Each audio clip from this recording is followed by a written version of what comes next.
Amor, Oi, a gente precisa conversar. mas conversar sobre o quê? Se tá tudo bem entre a gente? Exatamente por isso. Se você aí já criou uma briga do nada quando tava tudo em paz, ou se já sentiu um incômodo estranho justamente quando a relação começou a dar certo, presta atenção, porque esse vídeo é sobre você. Nós somos um casal de psicólogos, especialistas em terapia cognitivo-comportamental. E uma das frases clássicas que mais ouvimos no consultório é: eu estrago tudo justamente quando tá tudo dando certo. Fica aqui com a gente porque nos próximos minutos você vai entender por que o seu cérebro trata a paz como ameaça, vai se reconhecer em 3 padrões de sabotagem e vai sair daqui com um passo a passo para quebrar esse ciclo.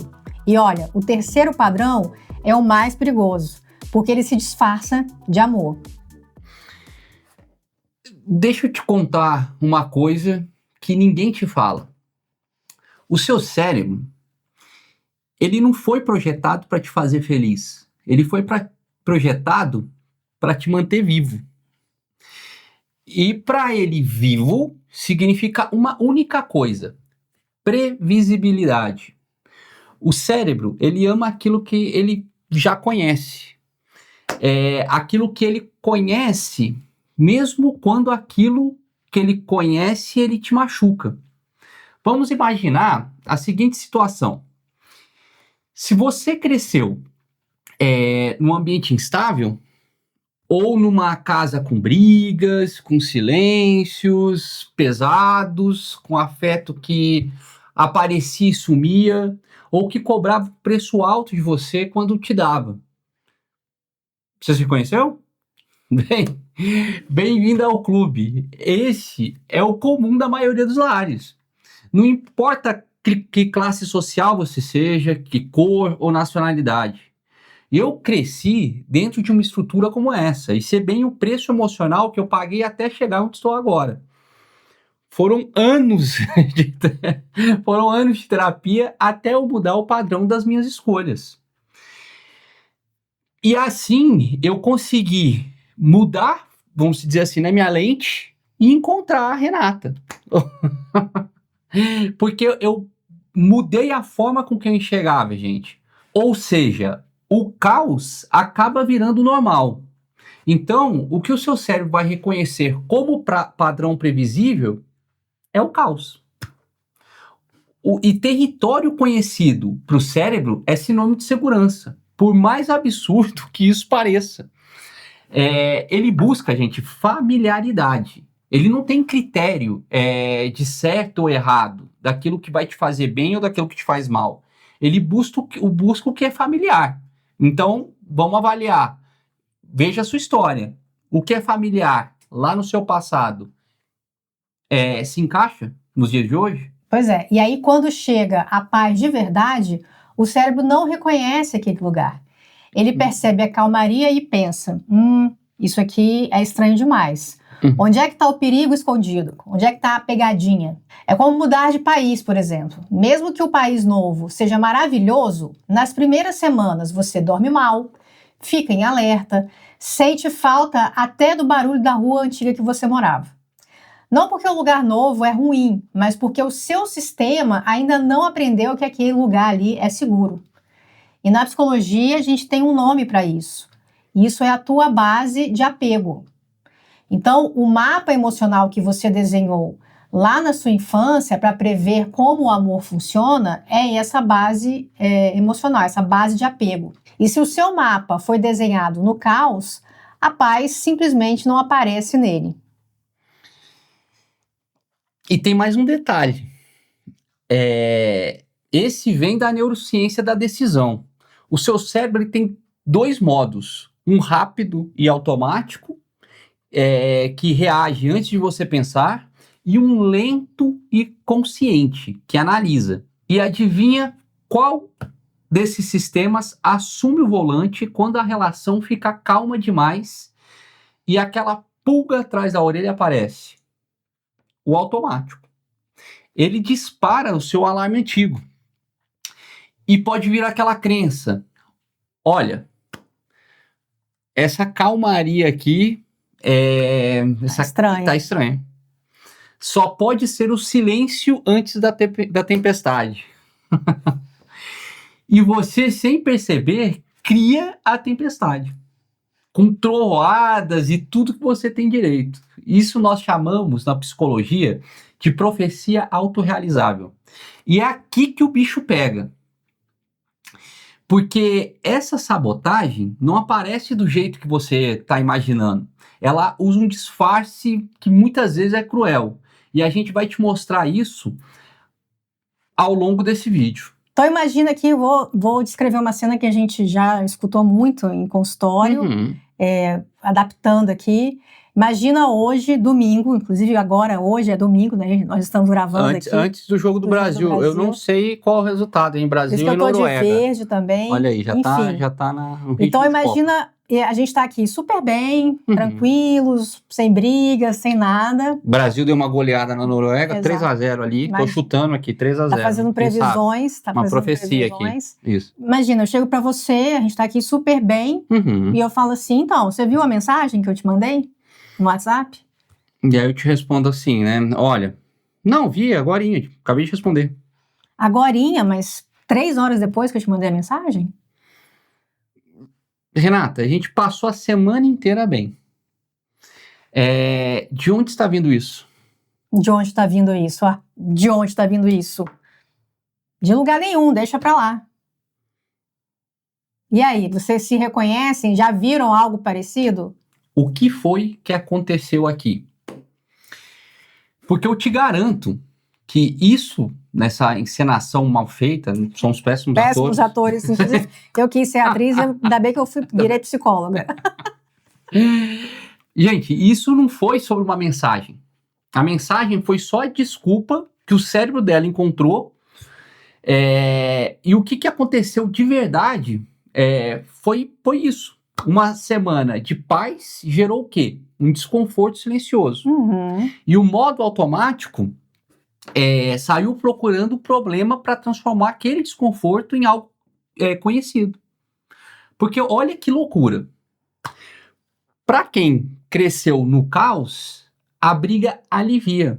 A briga devolve a sensação de agora sim eu estou em um terreno reconhecido. A pessoa não sente falta da dor, ela sente falta da previsibilidade daquilo que ela já conhece. Ou seja, o caos, a briga de domingo. Não pode estar tudo em paz, né?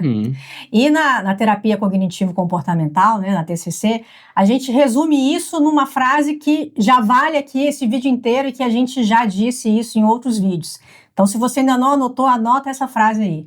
Você não sofre pela situação, você sofre pela sua interpretação da situação.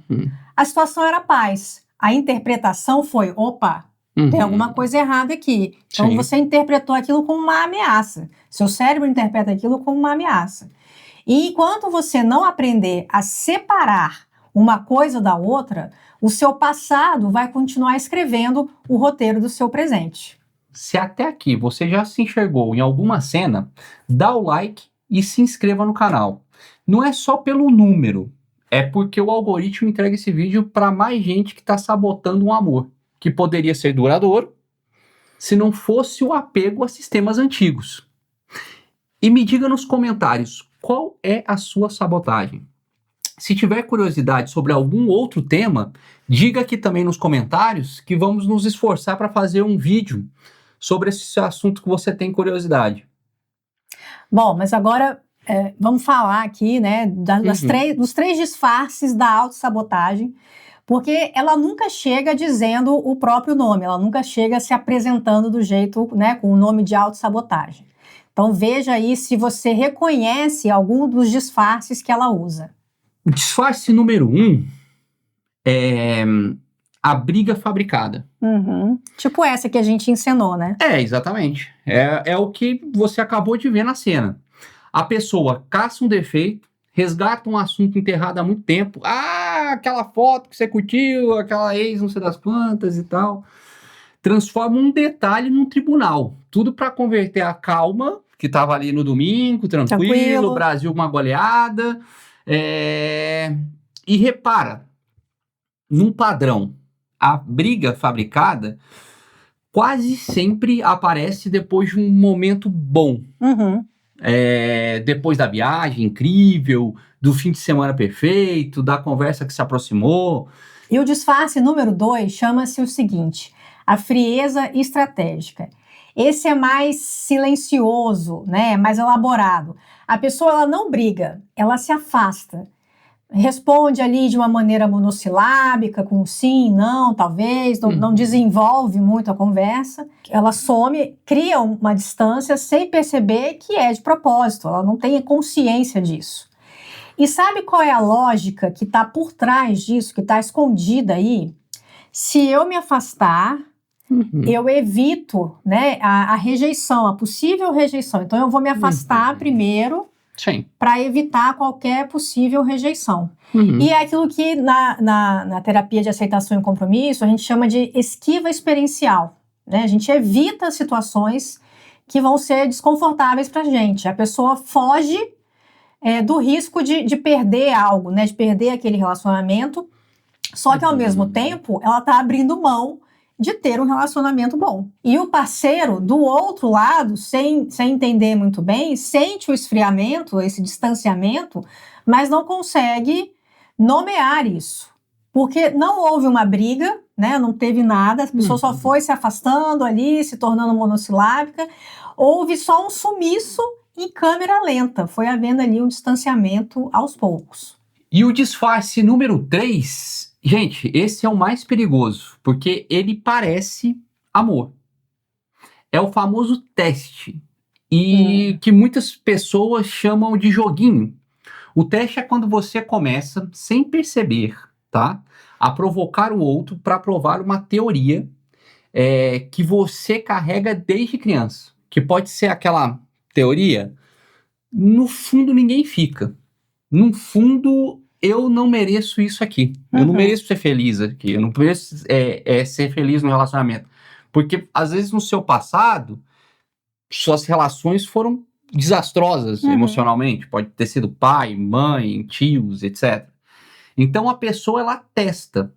Ela provoca ciúme para ver se o outro reage, dificulta a reconciliação para medir até onde o outro insiste, cria pequenas crises para conferir se o parceiro vai embora.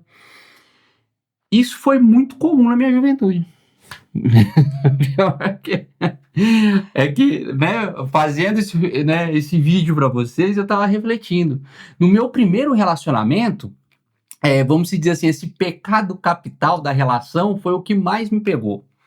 Imagina só, eu tinha 17 anos e eu me relacionava com uma pessoa de aproximadamente 23 anos.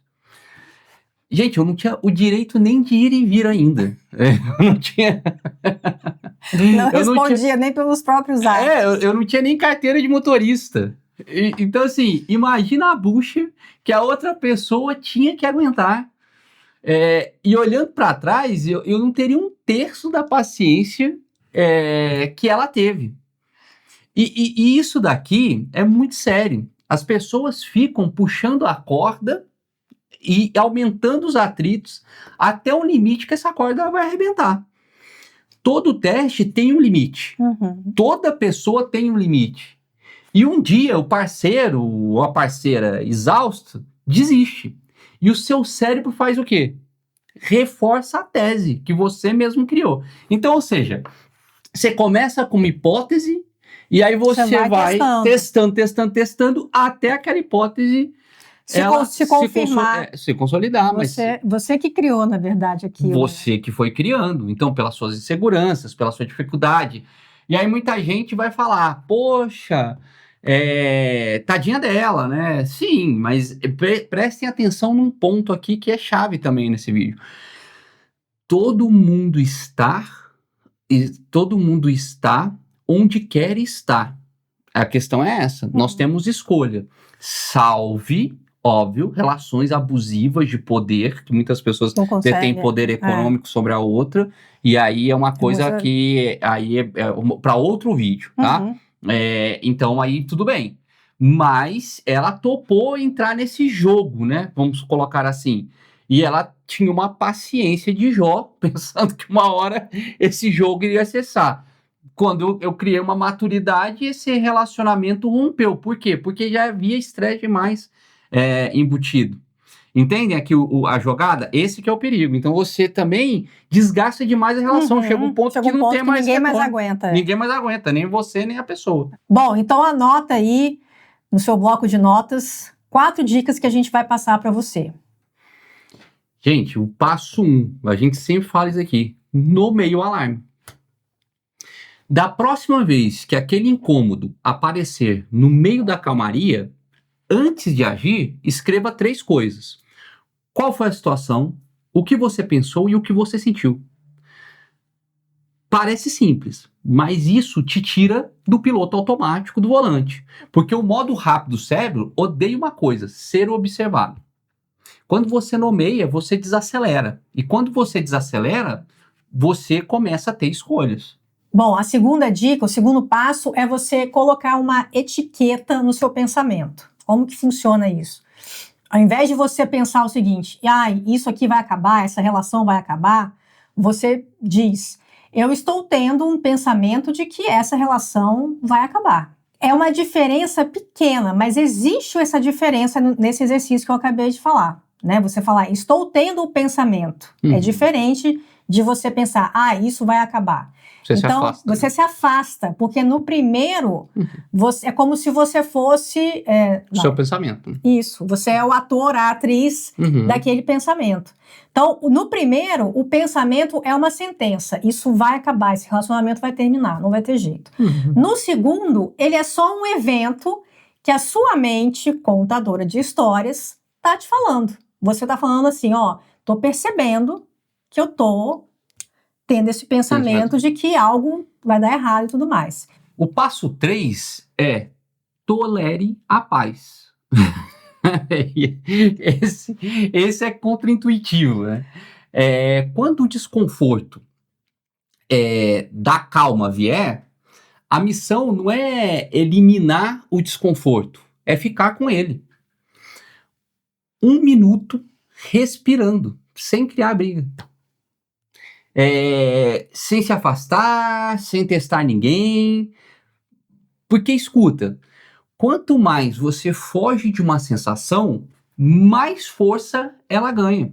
Quem fica, ensina o cérebro que paz não mata ninguém. Gente, é curioso isso, porque isso que eu tô te falando na minha história, eu nem me lembro, assim, parece que é uma outra vida, porque depois que você se expõe a outros relacionamentos e você vai aprendendo e você... No meu com a Renata, nós não tivemos nenhuma dificuldade em relação a esses joguinhos. Óbvio que nós temos outras dificuldades, tivemos, mas era já uma dificuldade com uma visão muito mais madura, né? Então, assim, de que, isso aqui precisa de ajustar, isso aqui precisa de organizar, tudo bem. Mas... Óbvio, também como psicólogos e fizemos nossas terapias, a gente entende um pouco mais esses gatilhos. Então, assim, é como se fosse um personagem afastado, é um personagem que, nossa, tá muito longe. Que na verdade é isso, a gente sai do personagem e vai pra plateia e tem mais condições de avaliar. Isso. E de ser o diretor, né? De ser o diretor, exatamente. Bom, o último passo é o seguinte, faça o movimento contrário. Quando o impulso for atacar, se afastar, testar, faça um pequeno gesto de aproximação. Então é o movimento contrário. É comum a gente sentir medo quando é amado de verdade, mas isso não te torna uma pessoa defeituosa. Isso acontece porque você é uma pessoa que tem história, né? Então tudo que a gente falou aqui, mais uma vez, a gente não faz isso de propósito. É porque a gente tem uma história. E história a gente reescreve.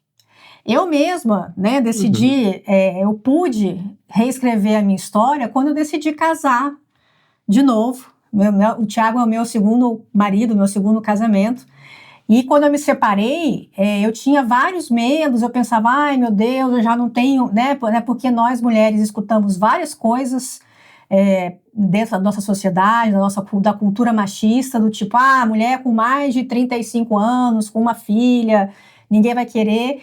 Então, eu tinha essa insegurança, né? Muitas vezes o que vai sabotar também não é necessariamente o seu passado, mas uma insegurança que você pode ter em relação ao seu parceiro. Você pode achar que você não está à altura do seu parceiro.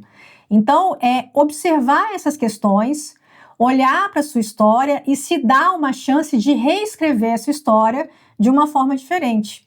Então, eu me dei essa oportunidade e estou aqui. Se eu não tivesse me dado essa oportunidade, vocês não estariam vendo esse vídeo hoje. Porque é isso, né? Paz não é o silêncio antes da tempestade. Às vezes, é só paz. Uhum. E a gente se vê no próximo vídeo. Até logo.